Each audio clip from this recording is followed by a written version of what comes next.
everyone, this is Chris at Level 9 Sports talking about Atomic boots again.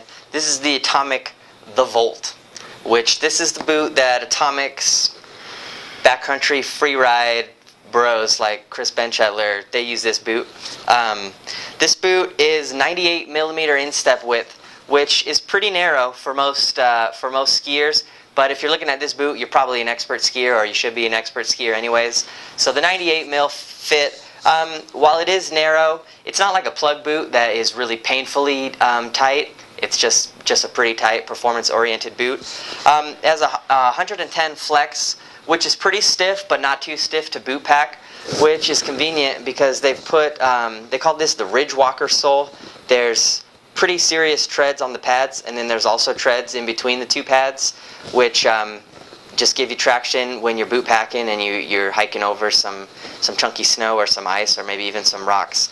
You've got these the Ridge Walker sole that's going to be a little bit more grippy than some other soles. Also, these are replaceable, so if you do boot pack a bunch and they get shredded, you can order new ones for pretty cheap.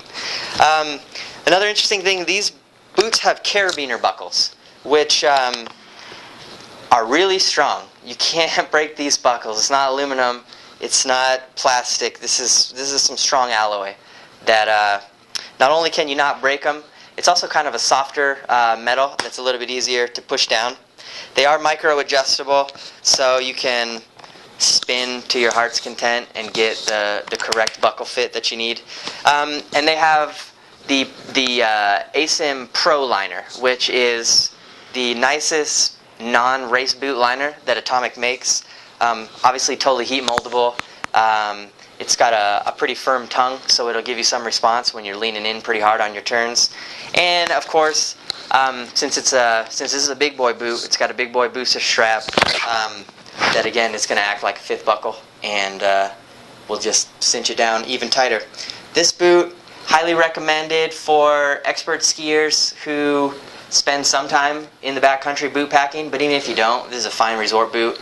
But yeah, if you're a big mountain charger bro, take a look at this boot. Really nice, really well reviewed everywhere. Yeah, the Volt by Atomic. Check it out, level9sports.com.